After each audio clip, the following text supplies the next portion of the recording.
So towards the end of this podcast, are we going to have some sort of outlandish, violent, blood-soaked, crazy scene or moment or auditory, nasty, do we have any woman whose face we can cave in on any sort of a blunt object?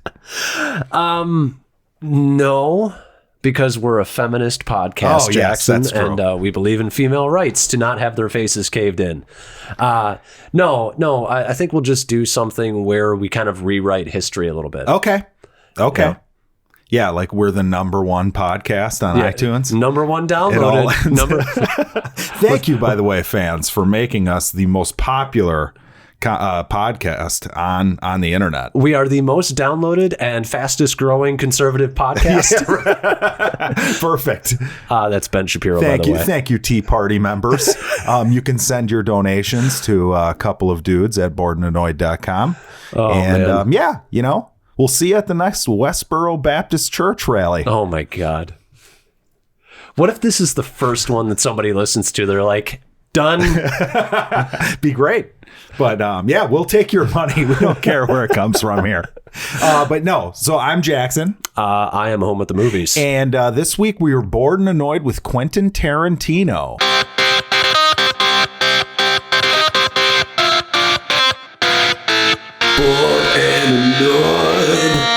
Yeah. We're a little late on the Hollywood, Once Upon a Time in Hollywood. Yeah, this was movie. Yeah, this has been out for almost a month. But yes, we both saw it, so we're going to discuss that. Have probably a conversation on him in general. Yeah. So, but first, the news. Bringing you the most important and the most entertaining news that you will get all day. It's the movie news with a couple of rabble-rousers, Jackson and Home at the Movies. It's Bored and Annoyed with the news. So we got a little bit of a trailer time here. I'm not going to put that god-awful theme in there. It's just, you should just put the Bad Boys for Life theme in. What are we? Some kind of bad boys? But yes, we have a Bad Boys trailer that was released today. Hot off the presses. I still stick to my guns that they really fucked up by taking this title and not making it the fourth one. Yeah, I don't really understand. How do you even do this? Yeah. How do you even come out with a movie named For Life in today's day and age? One more time. I was surprised when he was like, one more time. And he's like, no, for life. By the way, I believe on that note that we discussed the news of the Coming to America sequel like a year ago. Sure. And I believe that I had said it should be Coming to America. Yeah. And I think that's what they named it. I think. Well, I read that somewhere. I hope that's indicative of the quality of like thought that they're going to put into. You have to. Yeah. You have to. Yeah. But Bad Boys for Life. Thoughts on the trailer? I like Bad Boys 2. I think I've seen parts. I don't think I've ever sat and watched Bad Boys 2. I watched that one in the theater. And?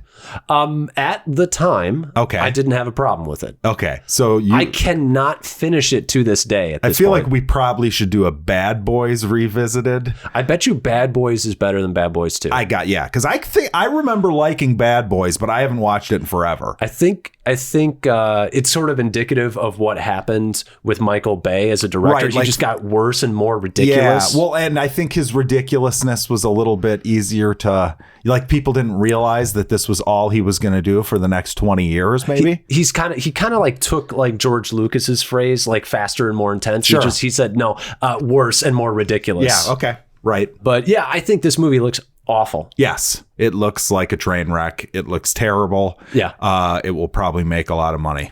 Yeah, I think it's going to be a la the whatchamacallit, the rock one that just came out. Fast and the Furious? It's the spin. Oh, the Hobbs and Shaw. Hobbs and Shaw. Okay. Yeah, I think it'll be akin to that. Sadly. I think it'll be worse, won't it? Like, do you think that this movie hits Rotten Tomatoes like a 80% on Rotten Tomatoes? This is going to be this thing's going to hit a brick wall, I think. I think this is going to come out and just be a pile of shit. Will China save this one? Do they like Bad Boys? I have no idea. I don't either. I think that was pre sort of the China boom. So yeah. Well, they're going to be really excited about a new franchise to fall in love with. Maybe.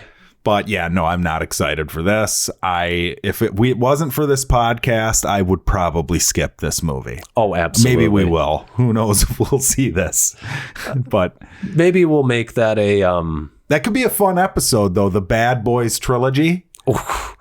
Ooh, that sounds like torture. I mean, I remember Tia Leone was in the first one. That was the first time I remember ever seeing her. It's true. Yeah. But we got another trailer, the Mandalorian trailer. That now we're going to the other side. This looks like the best Star Wars thing in forever. It looks amazing. It might be the best Star Wars thing since Return of the Jedi. Since Return of the Jedi. It could be. It looks great. It really does look great. I do love the look of it. I will say it's not really a detraction. It's just kind of like tempering expectations, but we only really hear one line in the whole thing, which is the guy at the end. It just has that look, that gritty old school Tatooine, look to it. Well, it's kind of like what we've always wanted out of a space Western. It's got the look of a space Western. True. It does. Which is my favorite part of Star Wars. Yeah, it does look. It looks really good. I'm pumped. I like Pedro Pascal too. Yeah. I'm pumped for that. Good cast, good directors, good writers. So hopefully should be great. Disney is going to be hitting the ground running with their streaming service. Now they are doing weekly episodes, right? They're not unloading. Is that really what they're planning? I think that's with all their shows. I think that's the plan. A good idea. And then Netflix now said they're going to start doing that with some shows as well. It keeps people, I think there are a lot of shows that really do not benefit from a stream or binge viewing. You're probably right. And two, it makes people have to stay. That's just it. They don't have like the Netflix amount of content. So, depends on how much they're adding from their back catalog. I mean, either way, there's going to be a point where it's like, it's not like Netflix where you can just sit there and there's all this fucking shit from today through, the 50s or whatever. It's constantly, you don't even know what to do with yourself sometimes. Well, and there are two sides to that same coin, which is, one, they don't have all of that, but two, you don't have to sift through. Well, that's garbage. Better. I'm saying though, but I'm saying it might not work for them to, we're just going to offload full seasons of shows. Right. Yeah, when you finish watching The Mandalorian, what do you have? Don't have, right. Exactly. Yeah.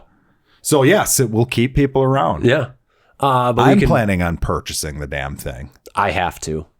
Which, by the way, shout out to Red Letter Media. Their latest Nerd Crew episode handled the whole streaming. Did it? Oh, yeah. And it's like they go into this whole parody of like, now they're announcing the General Mills streaming service. And they just go, it's really fucking fun. It is. It's getting to be ridiculous. Too many. Yes.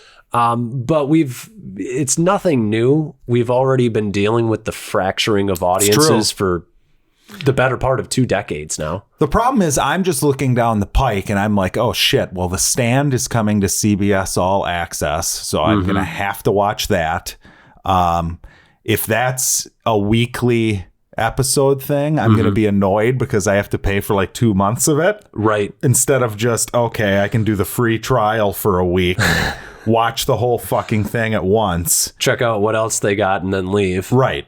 But I think that they're going to have to start doing this weekly thing because it's too easy to take advantage of. I have one show on this network that I want to watch. HBO. Yeah, right. I mean, right. There's really not much on there there's Curb and there's Silicon Valley. There's little things here and there. Well, and HBO, that's a perfect example, though, because you can't, if you wanted to be in on the cultural moment, you had to pay because a week-long trial wasn't going to get you through a full season of Game of Thrones. Exactly. Exactly. So there's that. We do have one last piece of Star Wars trailer time business. The new Rise of Skywalker trailer. Yeah, and the poster with the Palpatine toy that is superimposed in the background. And, here's the thing. This is why I love the internet. That there are people out there who are willing to put in the time to find out if a toy is photoshopped into a poster. Like somebody like, hey, I recognize that Smurf he's making. I have that toy. That is on my shelf. Yeah, so if you guys don't know, if you Google the latest Rise of Skywalker poster, there's like a superimposed picture of Palpatine, the Emperor, in the background, and somebody deduced that it is actually a still image of like one of those like Hot Toys, like expensive model toy images. And it is funny because it truly, I mean, it's unmistakably that's what it is. Right. But yeah, that not a good look. I mean, It just looks, I'm just looking at it now. Like it would be something neat if I created this and like put it up like, like as my desktop wallpaper or something. But yeah, not a good look. But there was new footage.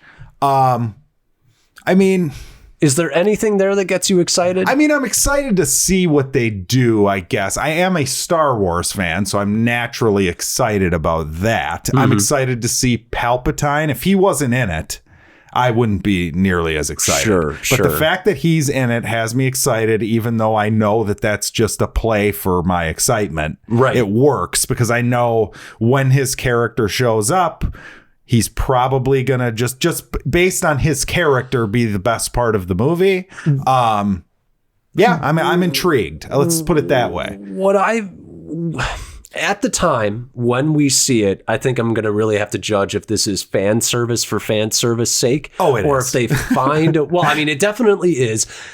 I'll be interested to see if they can find a narrative reason for it to be there and not have it feel forced. That's a good point. Forced. That's a good point, though, because just because it's fan service doesn't mean it's bad. I mean, I would say The Force Awakens was good fan service, well done, put together. I thought it was a good movie. Endgame has a lot of fan service, but it's all built up to, so it works. Right. But yeah, so that is an interesting thing. If they can make this work and have him worked back into the narrative somehow that makes sense, and it's, I don't even care too much about how much sense it makes. It just needs to be fun.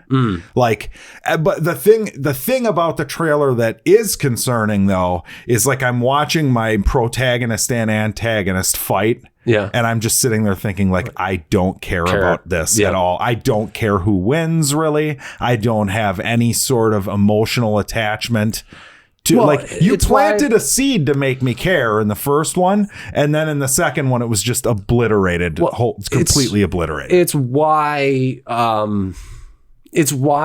the original trilogy works so well. Could you imagine like seeing a Return of the Jedi trailer after Luke gets his ass handed to him? Right. The final showdown is going to happen, and I'm excited to see what happens. Because nervous your protagonist has been shown to not be the equal. Right. And you get the idea that maybe some time has passed. What is happening? What could happen now? Here, it's like Rey already kicked his ass, and he's been fooled like a dummy in the second one. And he's just not an imposing villain. He was interesting in the first one. There was an interesting little hook. Right. And they kind of abandoned it. But anyways, the thing that I'm absolutely just baffled by is the internet's obsession with Dark Rey and Sith Rey. I don't understand how anyone sees that and immediately leaps to, oh, she's turning evil. That's not what I saw. I see, she picked up... she does have a dark look in her eye. She looks a little... whatever. She looks a little pissed off. I mean, I think it looks... Okay, either way... There's no way they'll turn her bad, is there? Well, I don't think that there is. And would it be it wouldn't be good if they did at this point. Well, that's my thought, is like, this feels like trailer bait. Like we're just here to like, ooh, we gotta it's like they had to try and find a hook to bring people in. Like the Emperor wasn't enough. Rey might be bad. Well, and they can't show the Emperor. They gotta make you wait to see him. I mean, I don't the whole red lightsaber thing, double that doesn't do anything for me. At all. Colors. Red is evil. Yeah, no. Unless Didn't you fucking see Darth Maul? and Vader's fucking breathing is in the trailer too. Yeah. I mean, are we just using that as like a stock sound effect? I mean, half of the new footage was just old footage reminding you that you love Star Wars. Right. So it is just a giant nostalgia play anyways. Was there prequel footage in there? I think there was. Okay, because I forgot I watched about it the one time. And you didn't go home and analyze every moment of the trailer? I wasn't looking for like something that I could circle and put like a clickbait article on saying like 20 things you missed in the new Star Wars trailer. Yeah, well. I mean, how could you miss anything? It's pretty fucking obvious, everything that's there. I mean, it's coming. It's coming a few months from now. I'm not excited, like at all. Yeah, I was really excited for The Last Jedi, so I'm really pissed that I'm not more excited for this.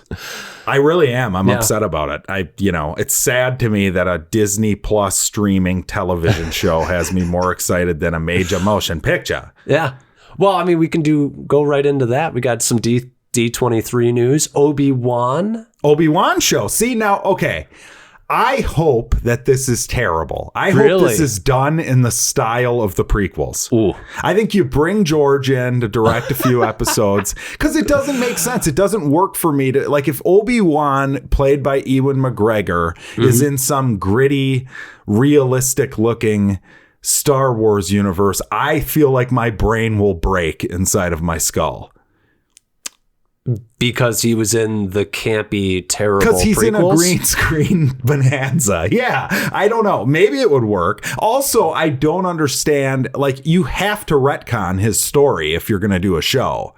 Because all he did was sit on the fucking Tatooine and do nothing but stick his thumb up his ass for 20 years. Right. He did nothing. Right. The only thing, like I said, we have to have touched on this already. The only thing that I can think of is like, somebody sends a bounty hunter, finds out that like Darth Vader's kid is there, and they're like, oh, we'll kidnap him for financial gain or whatever. Okay. And Obi-Wan has to like do something to stop them. That's about the only thing that I can think of. And nobody tells Darth Vader this. Yeah, I don't know. Darth doesn't know. Yeah. I mean, sure. I still say the story is supposed to be that he just sat there bored for 20 years, right? I mean, honestly. Oh, he sat there bored for 20 years and aged 60 years. Yeah. But you're not wrong. I will say, still kind of excited to see Ewan as Obi-Wan again. I guess what you could do too is you could do him learning things about the Force in it. I mean, with Qui-Gon? Yeah, with Qui-Gon. I mean, you could do that. You did have that one throwaway line at the end of Revenge of the Sith that made no sense at all. It made me really happy. Because I was like, we could see him eventually. I don't know my own mythology. I'll write this line in. Even though Qui-Gon didn't disappear and become one with the Force when he died, we burned his corpse, unlike the other characters who we've seen. Who literally physically fade away into nothingness. Although, I guess we don't know about Darth Vader, right? Because it's kind of just his helmet and his uniform that we see. Although he does drag he doesn't. You don't see him drag his dead body onto the ship. But Darth Vader, I don't think, disappeared either. That's true. So basically, George Lucas just does whatever he wants without any thought or concern of the sense that his, the past. It's like the retconning of, faster and more intense. It's ridiculous. Yeah. But anyways, we don't need to talk for too long about that. But no, I'm excited. I am intrigued though. How do you do this? What is your style? What's Mandalorian the style? Oh God. They're all just Mandalorian style. One guy, deserts. That's it. It's all you need. Yeah. Sheep. I mean, just go out to the desert, shoot out on location, desert. I just, throw a bone to Georgie boy. Just let him come back and create some ridiculously nonsensical Obi-Wan show. George was really good, like Joseph Campbell. Yeah, just telling someone else, like the story, like hitting the story beats and all that. If you take the prequels and you write out just a basic outline and you go, okay, well, there's political intrigue and there's this, maybe, okay, we'll leave the midichlorians out of it. Yeah. A few things here. If he just handed that to someone and said, hey, this is my story, hey, Lawrence Kasdan, he would have done a fine job. Couple things need to be tweaked, like Anakin being 8 years old and Padme being like 16. That was or you just make the focus more on Obi-Wan and choose to have like that as your centric, I don't know. But the original trilogy, he really sort of followed the traditional hero's journey. And then in the new ones, he sort of didn't. Well, he thought he was doing like the inverse of the hero's journey, like how you become the bad guy. Yeah. But you need like a main protagonist character that people care enough about to have their turn be surprising and shocking. And, and it just, they didn't do that. So, let's see, more D23 news. We got some little posters and stuff for the Marvel TV shows. I saw that. Anthony Mackie says he's not going to be Captain America. He's Falcon. Okay. So, I mean, I like that better. I've always thought that was going to be the purpose of the show, is them finding out, like Bucky finding out if he wants to be Cap or not, Falcon dealing with maybe, being chosen. They need to just be themselves. Stop trying to live in the shadow of. Well, that's the thing, is Steve America. Rogers is a way better person than either of them. That's the plot. They're trying really hard through the first few episodes. How do we pick up the mantle? Right. And no, they realize over time the arc is that, we can't keep trying to be, Mr. Rogers. We have to just be ourselves. Right. But we also have Kurt Russell's son is joining the show. As a character from the Nazi zombie Overlord. movie. Yes. Yeah.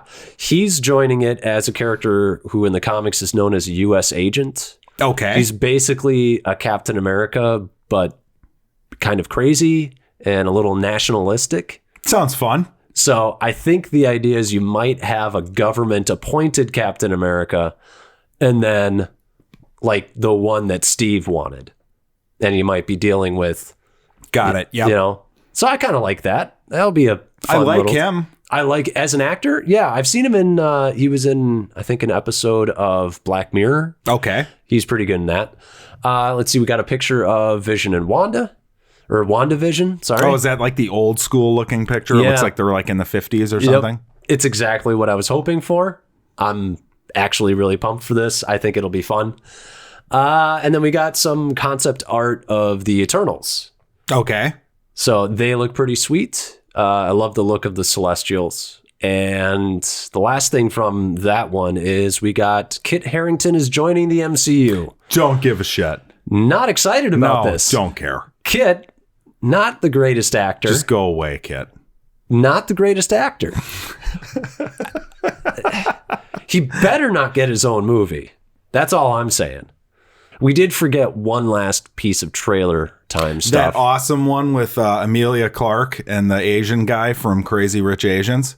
Oh, no. Christmas and whatever, or the oh romantic. My God, I actually did see that. Oh my goodness. It does look terrible. Yes, it looks terrible. I don't know if we necessarily cover that on our podcast. There have been a few trailers in the last few months that I feel like gave me cancer when I watched them because they're so bad. You had that one, the Charlie's Angels, and now this Bad Boys one. Yeah. And I can't take it anymore. Which one's going to be worse, Bad Boys or Charlie's Angels? Charlie's Angels has to be. I could be wrong. There's another closet. I could be wrong because if you were one of those people that was into that whole thing, I feel like the Bad Boys trailer looks like it was made for TV garbage. But the worst thing was when I went to the theater this week, I heard somebody say after that trailer, the Charlie's Angels. Yeah, that looks really good. And this man was like 65. A man. Oh, see, look at me. To 70. I was making an assumption based on content. I shouldn't do that. I apologize to men and women everywhere. I mean, you shouldn't assume anyone would make that statement. It's true. I'm disappointed in all of you. Yeah. So, I was talking about the new Dark Fate, Terminator Dark Fate trailer. Yeah. So more Terminator. I just can't get excited about this at all. It had better music and the action looked better to me. I feel like what they showed at first almost felt unfinished. Yes. The first couple trailers. Yeah. But this one looks better. I'm still not sold on the movie. at all. Right. But it looks better than it did before. Okay. Now it just looks like unoffensively unnecessary. Yeah, well, I mean, I still am trying to figure out how the fuck Arnold is back and he's living in a cottage somewhere. Well, now that he busted out the line, "Do you believe in fate, Sarah?" Now that he busted that out, I'm thinking your whole, it's the Independence Day, they're the same series, he's bouncing around on the satellites. Yeah. I think you might be onto something, because he seems to know Sarah. Yeah, I think he knows them. So that was the impression I got from the moment. Like somehow, he got beamed up, his consciousness lives somewhere, and he's back.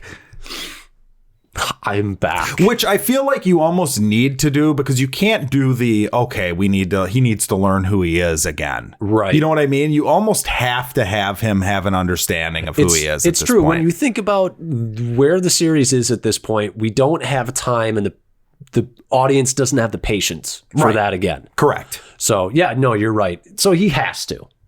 How they're going to make that happen, I think will be really indicative of the quality of the movie. Yeah, well, I mean, I'm expecting it to be pretty bad. Yeah. So, and then I'd say the last thing that we have for news is that the Joker is getting just pretty rave reviews. Now, there are some people who are just full on not liking the movie. It's like an 80-something% on Rotten Tomatoes, I believe. 88 or 89. Okay.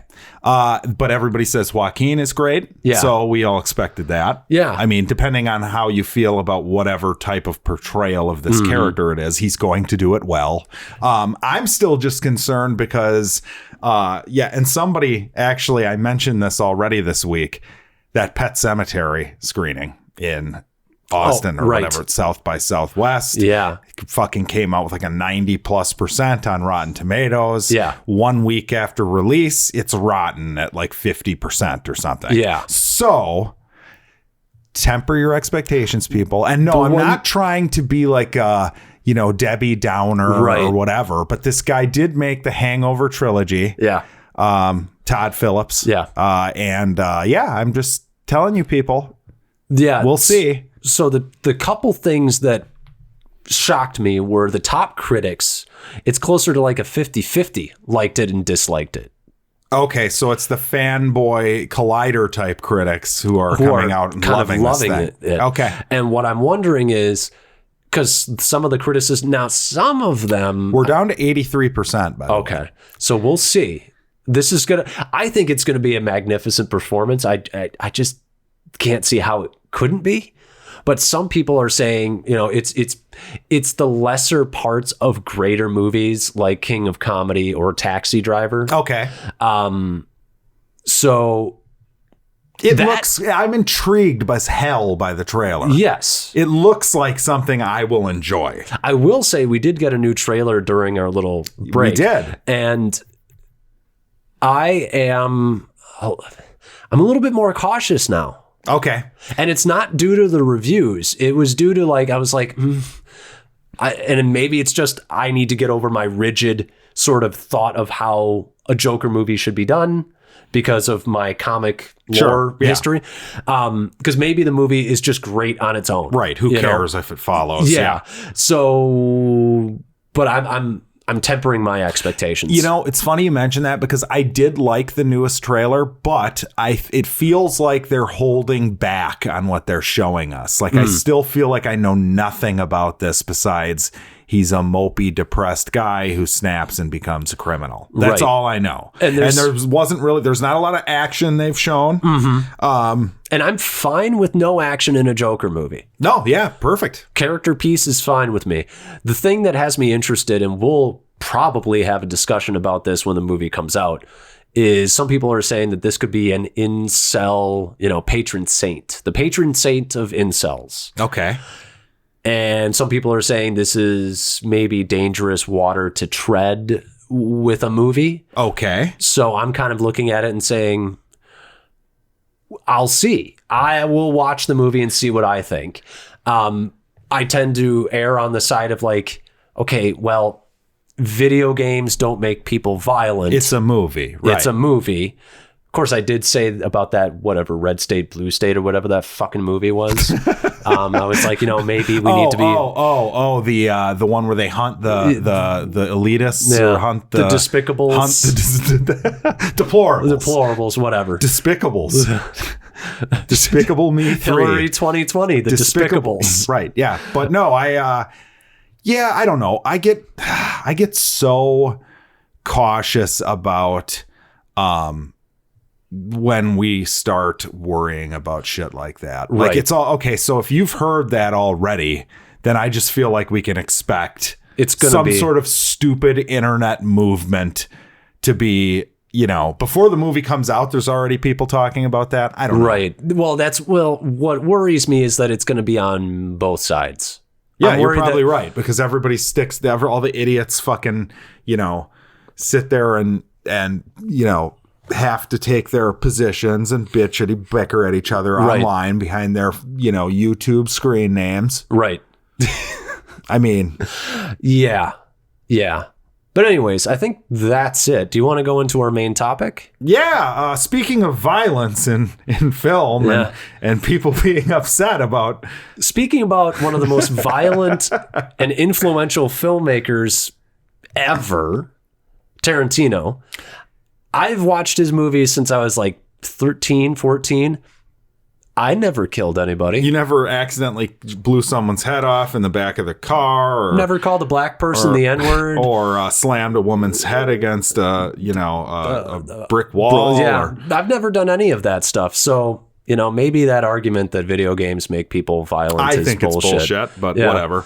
I mean, it's not like we've been having literally the same fucking argument since Tipper Gore in the 90s. Right. Motherfuckers, this needs to fucking stop. It really just needs, yeah. Just ban it all, please. Yeah, just save the world. 1984, just whatever. Everything's censored. Yeah, so we're going to talk Quentin Tarantino. Yeah. So, little history with me and Quentin Tarantino. I am very, up and down on him. I'm I'm very bipolar as far as my, light loving of Quentin Tarantino shit, to the point where when people told me The Hateful Eight was bad, and I heard that from a lot of people, a lot of people think it's bad. I did not see it. Yeah. And I go see just about everything. And I was like, you know what? I don't really feel like seeing this. I feel like I know what this is going to be. I saw the trailer. I don't need to see this. Right. So I made a point of going and watching that this weekend before I went and saw Once Upon a Time in Hollywood, which I was also not excited to see, by the way. Yeah.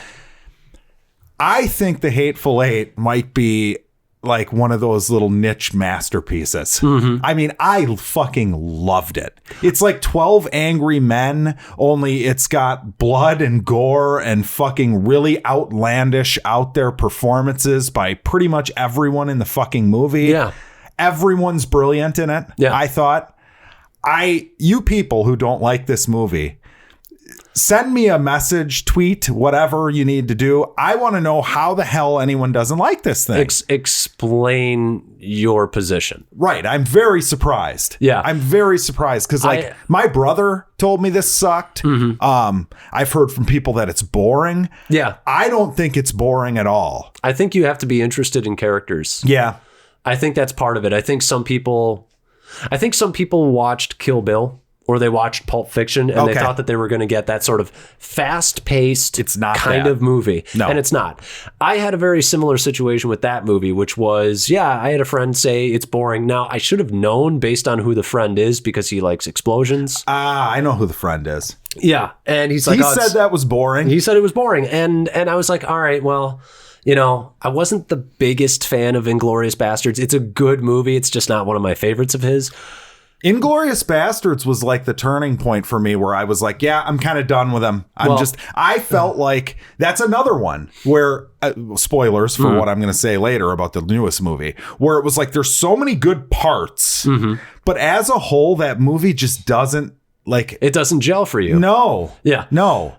Which is shocking because it starts off with that great Christoph Waltz in the It's one of the best scenes in the last Yeah, it's 20 amazing. years. It's amazing. It's an amazing piece of But film. sorry, continue. I'm sorry. But no, I had the same exact thing, and I watched it on Netflix probably 3-4 months ago, something like that. I really dug Hateful Eight. Yeah, it's amazing. Like you said, every performance is great. It moves at a really nice clip. There's tension throughout the whole thing. The characters, the casting, Yeah. every character is like the okay. We want to make Tim Roth or Samuel L. Jackson. Yeah. What's the best way we could possibly use them? Walter Goggins. Walton or Walter. Walton. It's one of the other. It's one of the. It's But Walt. he's great. Yeah. Everyone, and this is what's interesting too, because I know you typically hate this, but it works in this movie, and I agree with you. When everything is poison in the movie, when everyone's a piece of shit, Yeah. like when there's just there's typically that doesn't work. Yeah. I don't know why. It fucking worked great in this because everyone is a monster. I think it works in this because you're meant to. So some of them are pieces of garbage, but they have a certain charisma that makes you like them. Sure. Yeah. You find them entertaining. But there's also the idea of, since everybody's a piece of garbage, you have no idea who to trust, which means the situation in the movie, as far as what's poisoned, who did it, why did they do it, all of that has now a heightened intrigue because it's nobody. very fun to try and figure it out as it's going. The more I talk about it, the more I like that movie. I think I thought it was amazing, dude. Now, on Tarantino himself. Yeah. Well, when I watched, so I didn't see Reservoir Dogs first. I saw Pulp Fiction first. Right. That's most people, I would say. Yeah. And it was like a shot to the system. It was something I'd never seen before. And I still will argue that you will never see a movie like a Tarantino movie. Because Tarantino has a way of writing dialogue, writing characters, he sometimes will abandon the 3-act structure. And I think he's one of the few people that can do that well. And I think in our generation, he makes movies for the ADD generation. If the second that you might be getting a little bored, here's a little backstory, here's a little side thing, here's this, here's that, everything. He talks about how like he creates the world. So he knows answers to questions that aren't even asked in the movie, but he knows characters' backstory. He knows what he knows everything about these movies. And I feel like you feel that in the movies because everything feels so real and well realized. Yeah. I don't think his latest movie is for the ADD generation. I think it's an ADD person's nightmare, personally. I think it's a very specific kind of ADD. You have to be you have to be a film junkie. Okay. And I think you have to be the specific ADD in that you can zone on something. There are two kinds. There's the person who like needs constant stimulation. Sure. And then there's the person who, if you get them in front of something that they like, they will just zone and they can literally like put everything else out. Okay. And I think if you are a film junkie, you will do that with this movie. Okay. Because one, there's satire of old Hollywood, but there's also, homages and like kind of a reverence for it. I felt like it was like a goodbye to old Hollywood. Yes. Well, are we just going to get into the movie now? Do you want to? Yeah. I mean, first off, let's just, because I feel like we can't talk about this. My general thoughts on the movie are, it's fine. Okay. Like I respect the movie. Like I'm not going to sit here and shit on it. This is like my version of you talking about like Hereditary. Right. I don't know. I guess I would have to. I just saw it 2 days ago. I would have to really sit and think about like what the point was outside of, okay, I love old Hollywood. This will be neat. I'm interested in this subject. So we'll place a story here and just have shit happen. I love the ending of the movie. Yes. And there's bits that I really, really liked. But as I'm sitting there watching the movie, I'm taking the journey with the characters. Right. I'm trying to figure out what the point is, what the plot is, why certain things are the way they are. And I don't think I ever figured it out. Yeah. Well, honestly, I kind of agree to a certain point in that I don't really know what the point is. Good, but it was a journey that I enjoyed taking. It was fun. Yeah, I wasn't bored ever. Well, that's the thing. It's like the first, I want to say 25 minutes, I smiled throughout the whole damn thing because there's references to old movies. There's just the way he shoots things. There's cameos. Everything. The way that people talk in the movie, I just love how he writes dialogue. Yeah. And the thing is like, it could be like a Tim Burton type thing where every kind of movie that he makes feels the same. I don't feel like that at all. No, especially after watching The Hateful Eight probably 12 hours before I went and saw this. I wasn't excited to see this. Mm-hmm. I watched Hateful Eight, got super excited. Yeah. And then I went and saw this and I was like, this just doesn't even come into the same stratosphere for me. As far as like character interaction, dialogue, making me like really hang on every moment of the movie. It was just too all over the place with things that were happening for me to feel as invested. Now, there are great like conversational bits in the movie. Right. Especially with Leo's character and him kind of like feeling like he's failing as an actor and slipping or whatever. I love Leo's character and Brad Pitt's dynamic. Sure, they were good. It's one of my, it's what the whole movie is centered around. Yeah, kind of. But then it does all this random shit where it's like, well, what the fuck? Well, that's kind of why I think it's not called like, I forget his Leo character. And whatever.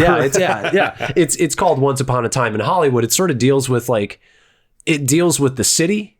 Because like, okay, we'll just get into specific scenes. Margot Robbie plays Sharon Tate. Yes. And she just goes to a theater. Yeah. And that's one scene. And I kind of love it because it's like at that time that and nobody knows who she is. Nobody knows who she is. And it gives you that feeling of like, this is what Hollywood is. Like you are in that town, you get to go and you get to go see a movie for free because you're in the movie and they have pictures of people who are in movies and, Right. Well, and it's funny because that's a perfect example. Like on its own, I like that. Yeah. If I saw that as like a little trailer for the movie, yeah, I'd really like that. But then I'm sitting there and I'm like, how much time was spent on that? Right. What is the purpose as far as the narrative, the story that the movie is trying to tell? But again, you're right. The movie kind of fucks with you and challenges you because there isn't an easy to follow standard. Yeah. So,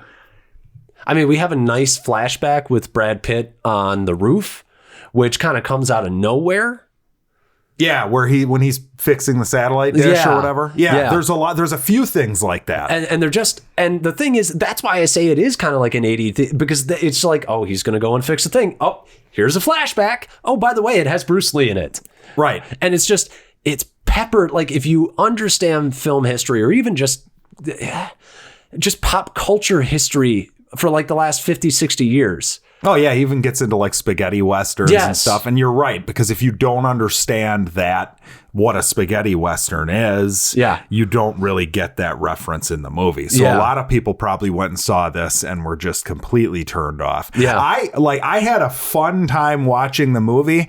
I think a lot of it was like, it's funny because like I said, I'm bipolar with this Quentin Tarantino. So I was like, Yes. Now he's all back, of a sudden, baby. Because he hit on two in a row for me. Django and Hateful Eight. I think, and this is, I mean, don't crucify me, people, but I think the Hateful Eight might be my second favorite or even my favorite Tarantino movie. Jesus. It's really good, dude. And it's different because it's, you know what I discovered as I was watching it too? I was thinking to myself, like, I think I like the more dialogue-driven Tarantino shit. Like everybody, I feel like you tell people that Reservoir Dogs is your favorite Tarantino movie, and they kind of look at you like you're an ass. But then I think about like scenes in Reservoir Dogs. Like to me, my favorite Tarantino scene of all time is them sitting at the diner and arguing over whether you tip like fast food workers. Right. And I just...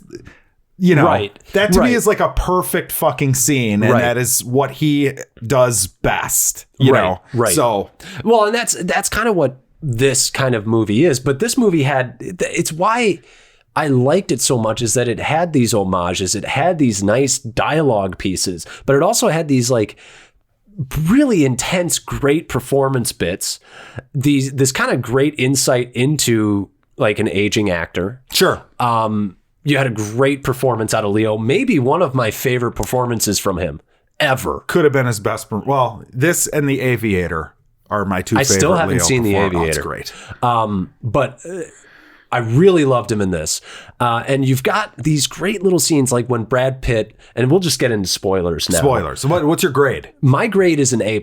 I loved this movie. Really? I absolutely fucking now, it might lower upon repeat viewings, but for a first time, it's the happiest I've been coming out of the theater all year. A+ for this. Yes. Besides Endgame, it's the happiest I've come out of a theater all year. An A+ for this. I'm surprised. I gotta say, I'm surprised. I loved it. I thought it was pretty good. I'd give it like a B-. B-. Yeah. I was gonna say I can. Yeah.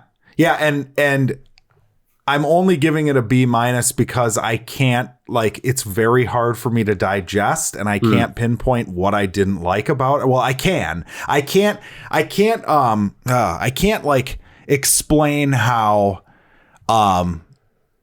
I had so many scenes that I really liked and still was not like, right. Like there's, you've talked about narrative thrust. There's no narrative thrust in this. It's devoid of it. It has none. But if up until the third act. Right. And that's one of those things where, somebody would say, Alex, you're such a hypocrite. Well, you are. And I would say, I think it depends on how much you're actually invested in the characters. If you're enjoying the journey, the narrative thrust is just spending more time with the characters. So it's like rolling around in the country with no destination, and you're just listening to your music. It's and like those goddamn pot or whatever. Those goddamn Sunday drivers who drive 50 in a 55. Those 16-year-olds who have no other place to go but to smoke pot except for drive around in the country. And you talk about dialogue, and there is just such great dialogue in this, and such nice insights into the human condition.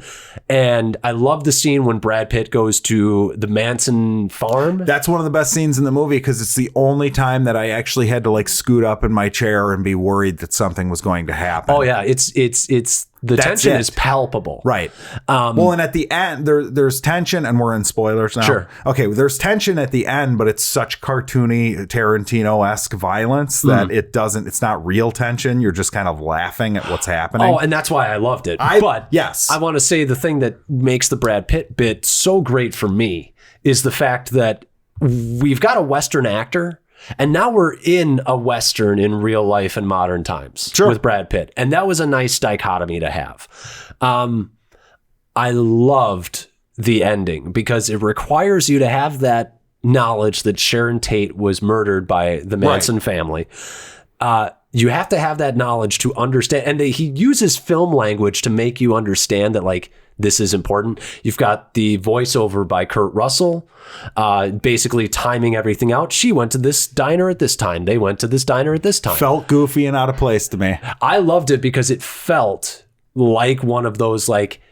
Right. I understood what he was going for. Yeah. And... it's like, oh shit, okay, this is the time. And once you understand that historical context, I feel like the second that comes in, because stylistically, it is different than what everything else was in the movie up to that point. 100%. And I think that was 100% intentional because of that. And then you get into, all of a sudden they break into the house. And it's just a blast. And it's absolutely fucking great. Hilarious. It's fucking hilarious. Brad Pitt is tripping on an acid-dipped cigarette. And it just... The second that he laughs when he's like, that was something stupid, like, like Rex, no, Tex, and he just starts busting a gut, and they all start busting a gut. I'm like, everything's going to be okay. They're all fucked. Yeah. Because, oh man. And that was some of the best violence I've seen. I couldn't say more good things about the ending. Right. The whole ending I thought was great. Yeah, I don't know. I get a little tired of the drug references in his movies too, which I think was another reason why the Hateful Eight and the last few he's made really have kind of toned down on that. Yeah. But like I don't know. I just associate him with drugs in my head because of Pulp Fiction. But the Pulp Fiction one is intense. Yeah, but I just feel like he's a cool filmmaker. He makes like hip shit. This one is not in my upper echelon of his titles. Mm-hmm. This one would be closer to, or this one is better, I thought, than Inglourious Bastards. Mm-hmm. But I'm not. It's not. I know people think it's brilliant. I just love it. I just love it. Do you want to okay, we can wind down with this movie. Sure. But and if you guys want more talk on Tarantino, we can do that. Oh yeah, we time. can. But real quick, top 4. Just pick 4 Tarantino movies. Oh God, I would say. I mean, you've got Reservoir Dogs, Hateful Eight, Pulp Fiction, and Django for me. I think. Okay. I think for me it's Pulp Fiction, Kill Bill 1. Oh, fucking Kill Bill too. So good. Django. And then maybe this. I'm the rare person that I think I like Kill Bill 2 better than 1. I love 2. Because 2 is like the dialogue one. It's like you got the great ending with her at his house and the whole fucking Superman monologue he gives. It's so amazing. Yes. It's an amazing. But I love Kill Bill 1 is kind of this homage to Asian filmmaking, kung fu filmmaking, and I love that. And then Kill Bill 2 is when all of a sudden, and this is probably the one thing I'll say negative about Tarantino, which is he's been a little too obsessed with the Western recently. He's doing a lot of Western shit. Everything has been Westerns, and I would like him to do, because I love when he does genre filmmaking. I just wish that he would branch out. I would love him to get that Star Trek movie they were talking about for a while. Yes. Why not? Well, and I thought about that too. I would appreciate him more, I think, or maybe I wouldn't be so burnt out on him if he did pull a Robert Rodriguez thing. Like all of a sudden Rodriguez does Alita. Yeah. Like totally something fucking different than I would have ever expected him to make. Yep. I'm used to Machete and fucking Dusk Till Dawn. Yeah.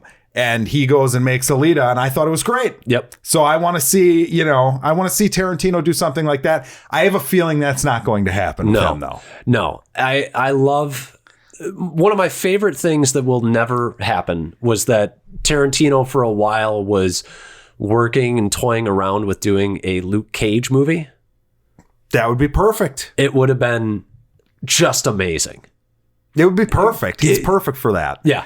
It would have been the best fucking thing. Like done in the same, like, kind of almost blaxploitation type way that Black Dynamite, Jackie Brown or whatever was done. Yeah, Jackie Brown. Like serious, but still has that feel. Jackie Brown meets Kill Bill.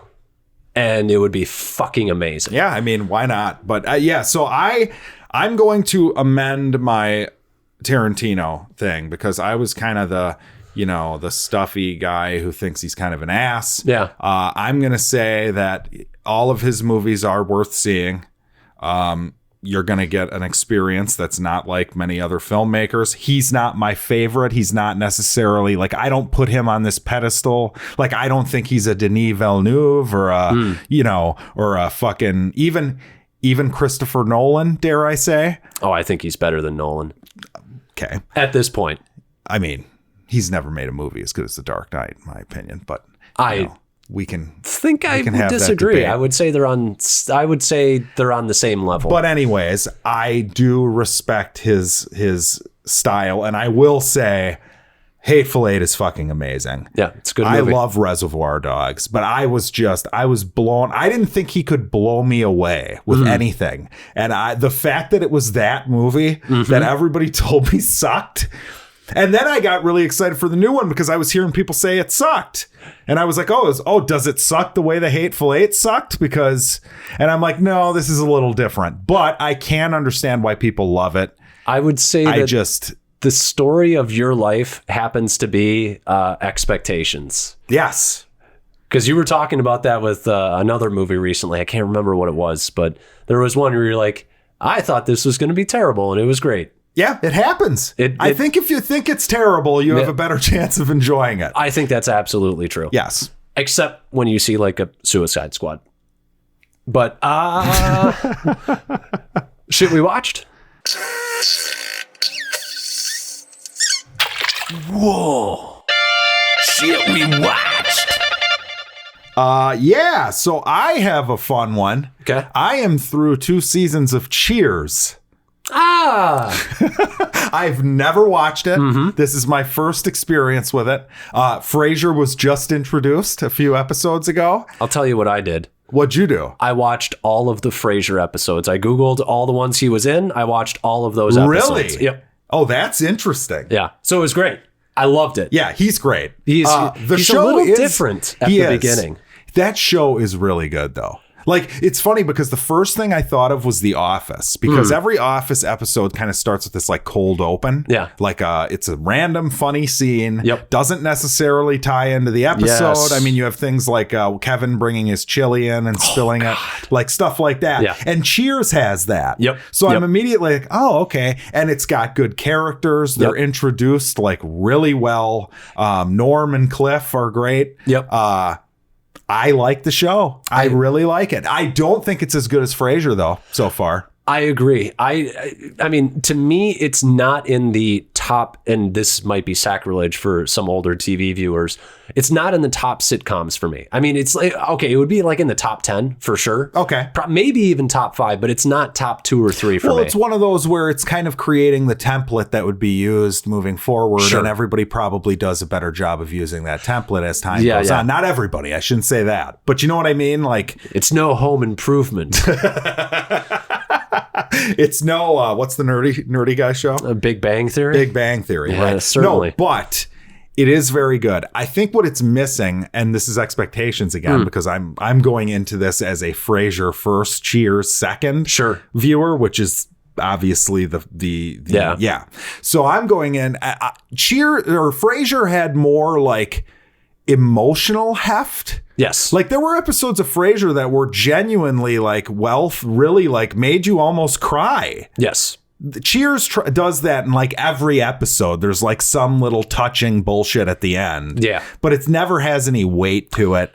I'll tell you the thing one, love Carla. Yes, she's great. She's one of my favorite characters.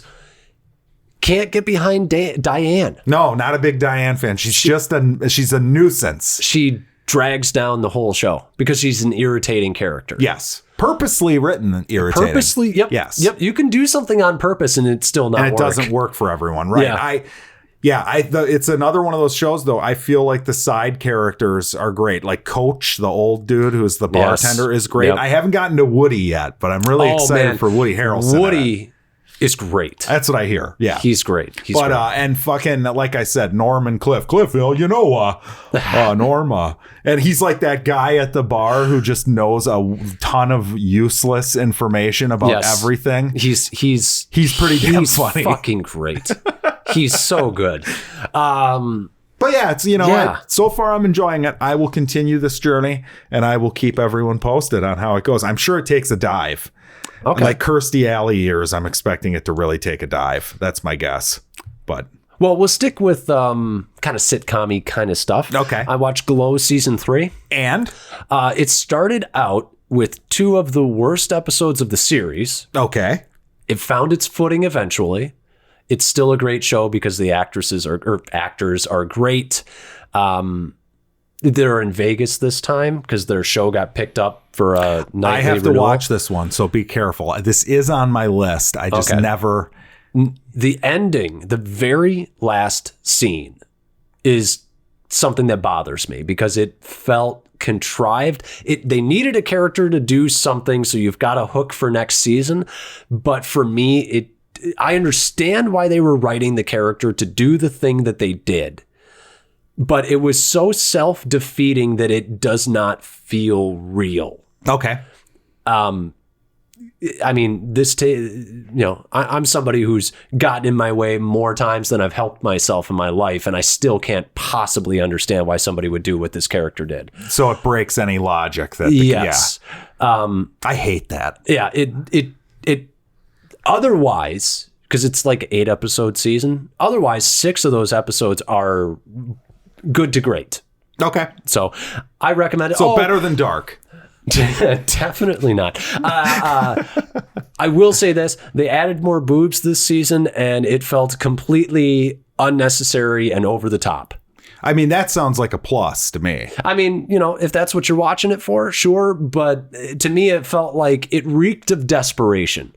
Please watch our show. We have boobs. And I'm like, dude, but you've got great characters. I mean, now I'm going to tune in tonight.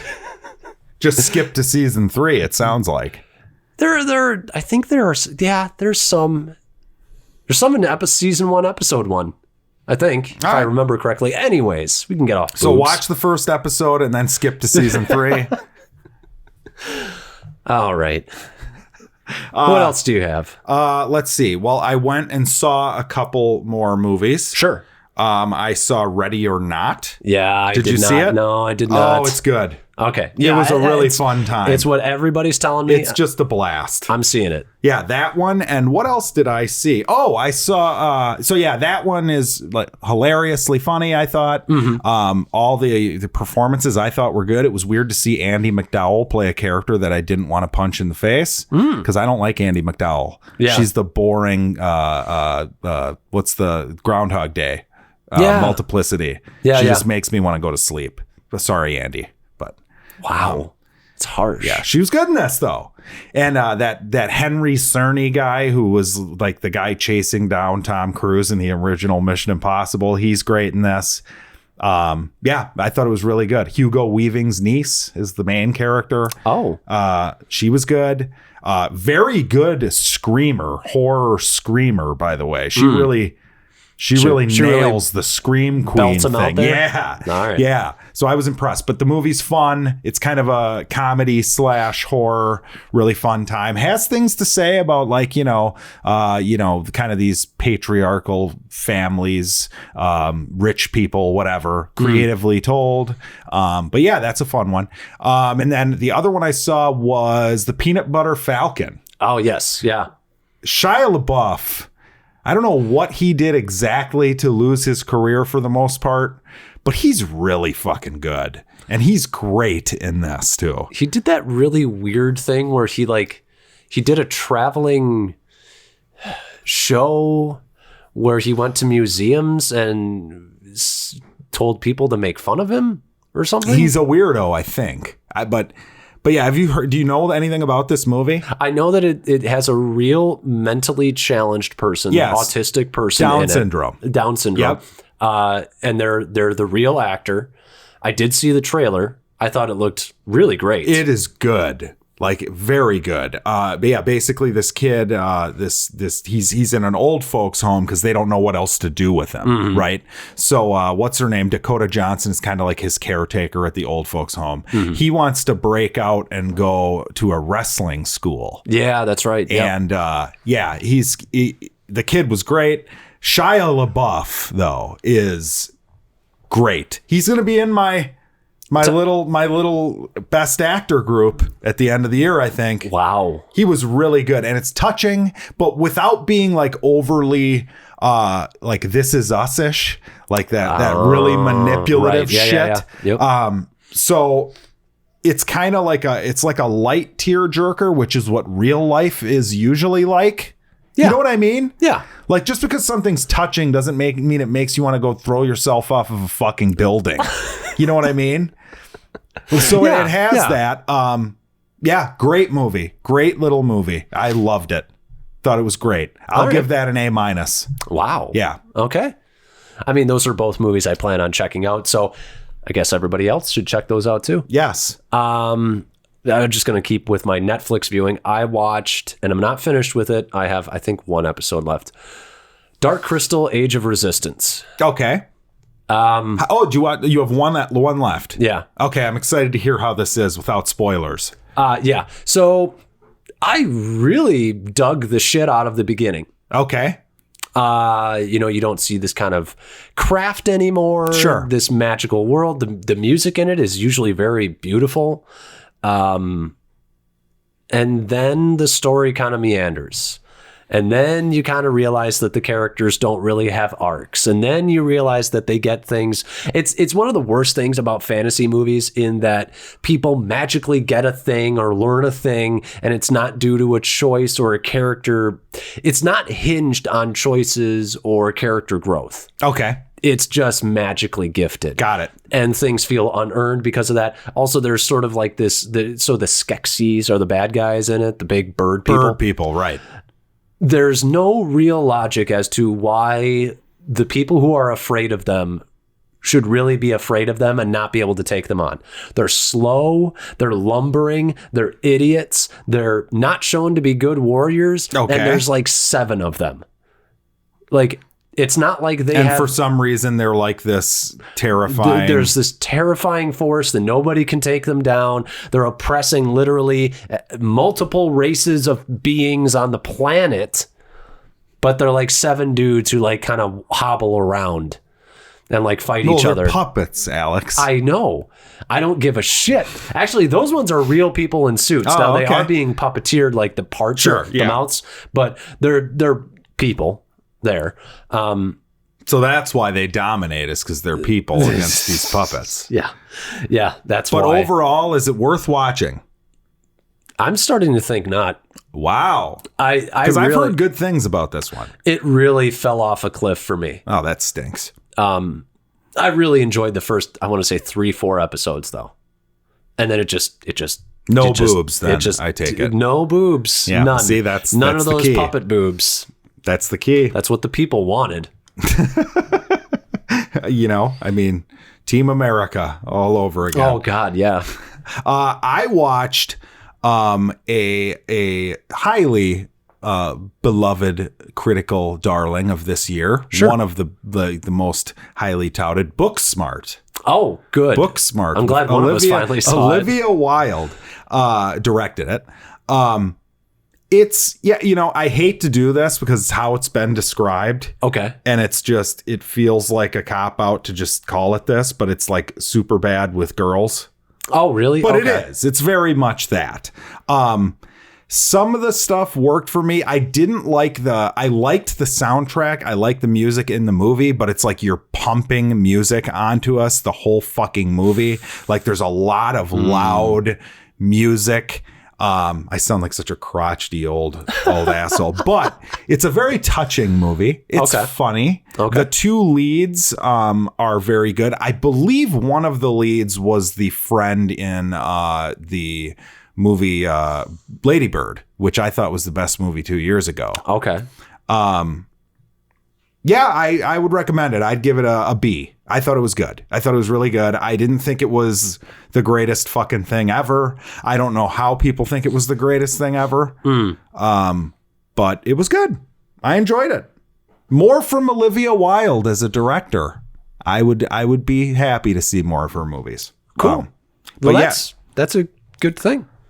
I started watching You Lent Me Firefly like months and months ago. The show. Okay. You still have that? Yeah. All right. Did you watch it? I watched the first 3 episodes. Okay. It is really low budget.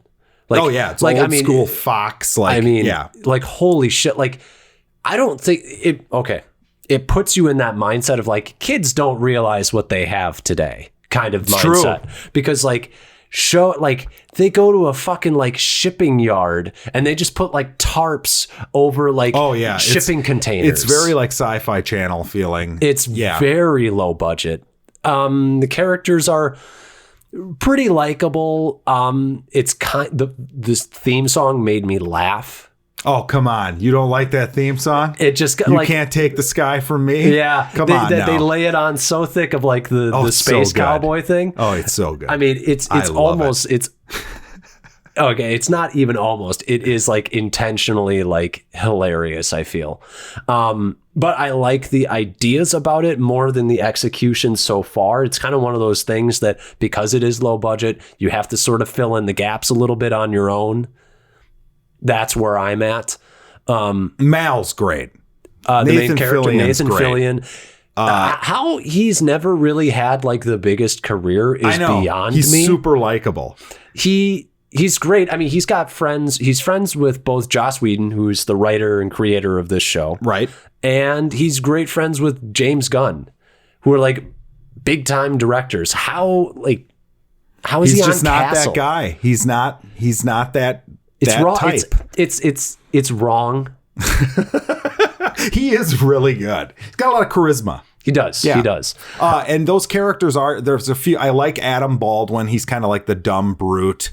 And then there's like the nerdy dude. The pilot guy. I like like him. that actor. Alan Tudyk or whatever. Yeah. Yeah.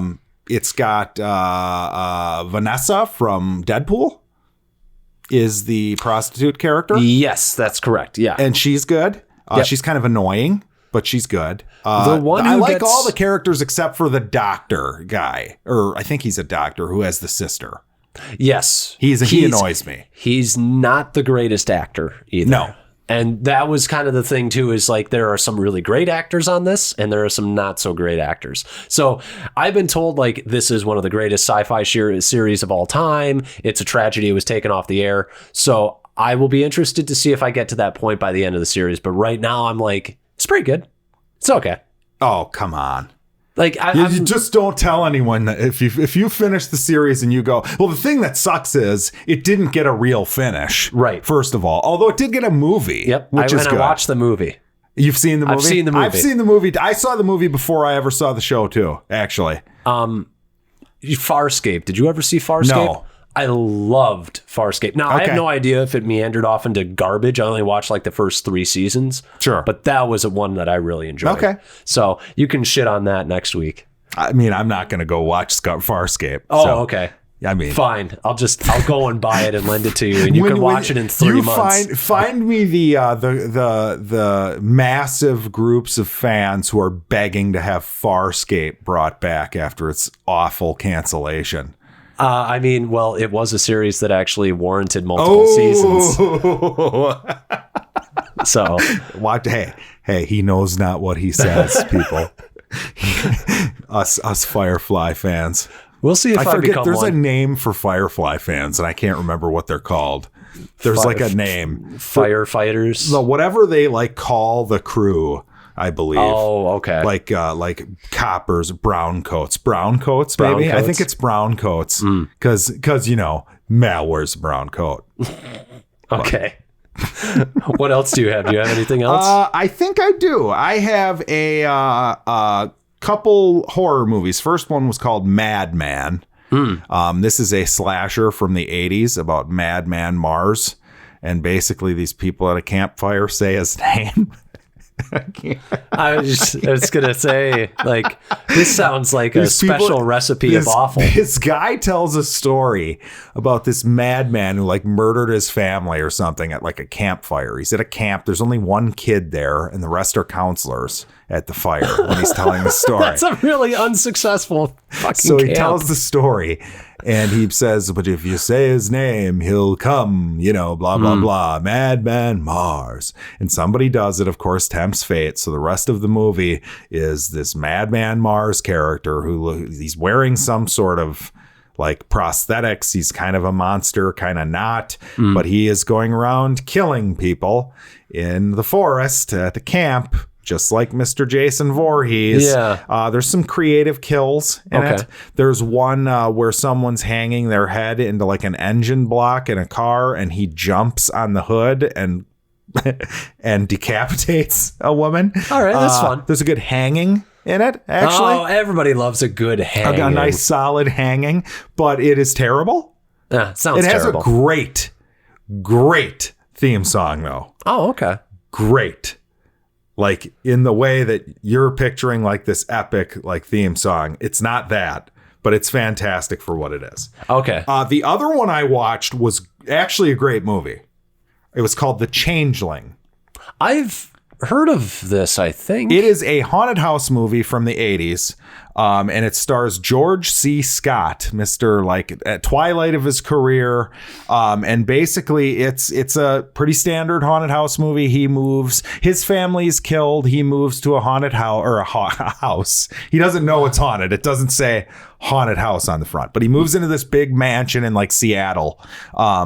And he starts to hear voices, ghostly things, and he's trying to discover what this ghost wants. It's got your like seance scene, probably one of the creepier seance scenes I've ever seen. Like a very well executed like I might have to see version this. of that. And it's weird because the movie, there's no jump scares, there's no real effects in this.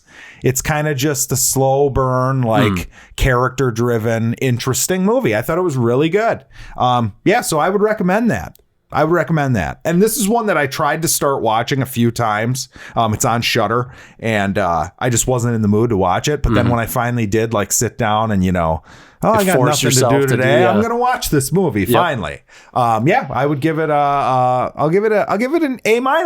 Huh? Couple A- today. Madman's getting a D-. Okay. But I finally, talking about things that you lent me that needed to be watched. we could have a whole episode. Yeah, we are pretty much getting there. I finally watched The Witch. Okay, and I'm very intrigued by your thoughts on this, by the way. I thought, I think this is a great sort of like the pacing is fantastic. Okay. The mood is fantastic. The visuals are fantastic. The performances are fantastic. The only thing that kind of took me out of the movie was the very ending. Okay. Like the very ending. The very ending, yeah. And spoilers on this. I would give it... God, it's tough because there no spoilers. Right at the beginning, the family gets kicked out of the colony that they're in. Yes. And then they go out and they look out in the woods, and it does this thing that just, it made me laugh, and it took me out of the movie right away, which was it plays this like tone, like, okay, right, when it goes out, and Sure. you just look at the woods, you're like, ooh, something's it's the out there. woods. Yeah. And I'm like, oh God, this, okay. That was, and I'll probably stick to that. That was over the top. Okay. But then the movie really starts dragging me in, and really drags me in. And the performances are awesome in it. Great. Yeah. Even Great. the little creepy kids Yes. running. Oh. And by the end, I'm so on board with the movie that when, spoilers, On and off. when the goat talks, That's my favorite scene in the I'm movie. kind of like, all right. It sounded silly. Oh, see, no way. And You're talking about when he takes human form and walks kind of around Yeah, the room, yeah. right? And he's saying, join me for the... But he's got he still hasn't fully formed his vocal cords, so he's still like, he's got like a breathy kind of voice. Oh, you're killing me. And that was fine. I kind of liked that idea of if you're going to do that, that was a nice way to make it creepy. But for me, it took me out of the movie because I was like, well, now we've just gone into full fantasy. Yeah, but we already did that earlier in the movie. We did with The Witch. Right. We did. That's what I think is interesting about the movie is you totally, it starts from the beginning. You're like, okay, this is going to be one of those where we wonder. Yeah. And it is not one of those within 25 or 30 minutes. Yeah. Yeah. This is real. Yep. So I don't have to worry about that. Yep. I do need to worry about the effect that witch will have on their sanity, Yeah. the family. Yep. But I don't need to play that game of, is the witch real or not? Yes. Which I thought was kind of a nice touch for a movie like this, because while I like that kind of, thought process, I did appreciate the fact that I didn't have to worry about that. It was nice because we've actually gotten to the point where that was kind of the interesting thing to do in movies. Sure. Yeah. And now that's not the interesting thing to do. Right. And it's nice that we just kind of had a straight, and that's why I sort of get what they were going for, but I didn't love the ending. What did you think of the very ending when she goes off and, and she joins the witches or whatever, joins the witches. Yeah. That was, that it kind of goes into the whole okay, well, I get where we're going now. I sort of at that point, I feel like I'm just biding my time because because I knew she was accepting this new lifestyle. Right.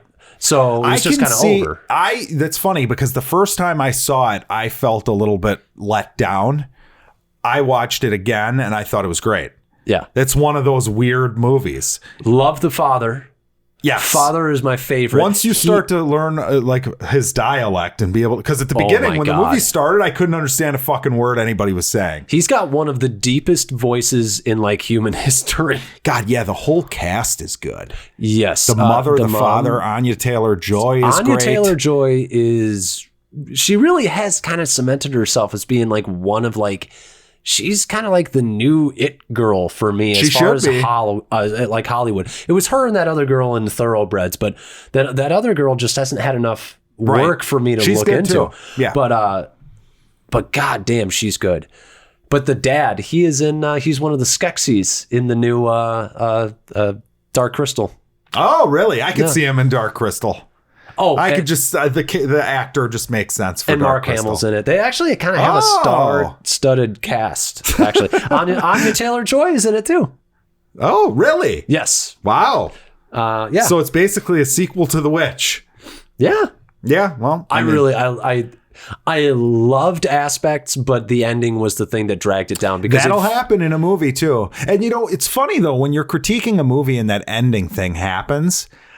How much do you hold that against the movie, or how much do you hold it against your own taste in that ending? You know what I mean? It's almost better to start a movie off rocky and end on a great note because it's the thing that people remember. Right. Because that's why, I mean, you look at the way that I reviewed that movie, I'm like... It's great. It's fantastic. It's great. But... And the bomb is coming at the end. Right. Yeah, exactly. And I feel myself doing that in a conversation, and I'm like, well, this is kind of a shitty way to do it. We should do an episode on endings, bored and annoyed with endings, because I do think that's an interesting question, because I have hated endings, but I understand that I hate them. So I almost can't hold it against the movie. Yeah. Because it's my own personal hatred of it, my own taste. Somebody else might think it's the greatest fucking ending ever. Right. Like and then there's endings that I love that people hate. Right. Like I always think of The Grey. Like I think The Grey has a fantastic fucking ending. The problem with The Grey's ending is that we were marketed Liam Neeson fights a wolf. Okay. We were marketed that movie. So it's expectations, those tricky expectations. Yes. Well, the problem is you just don't put the last shot of your movie in your trailer. That's just a horrible idea. Amazing Spider-Man 2. Great ending though. Oh, yeah. Yep. Oh, the Rhino. That was a great ending. I am the Rhino. What an ending that was. But yeah, I mean, yeah, well, does that about do it for another week of Bored and Annoyed, or do you got one more? Nope. No, I don't. All right. Well, It Chapter 2 this weekend. Get pumped. Yeah, I'm ready. I'm so ready. I was born ready. Mm-hmm. I was born of the darkness. So yeah, pretty much almost everything we talked about tonight are recommendations. Pretty much. Almost, yeah. Pretty much, yeah. Pretty good. Yeah. The summer slump is over. I mean, now we're into fall, so things are turning around again. Go Lions. Go Packers. Go Pack Go tomorrow. Yeah. Fuck you, Bears. By the way, you can edit out that I ever used Go Pack Go in a sentence, please. I appreciate that. That's how every episode is ending. Cut it in. Yep.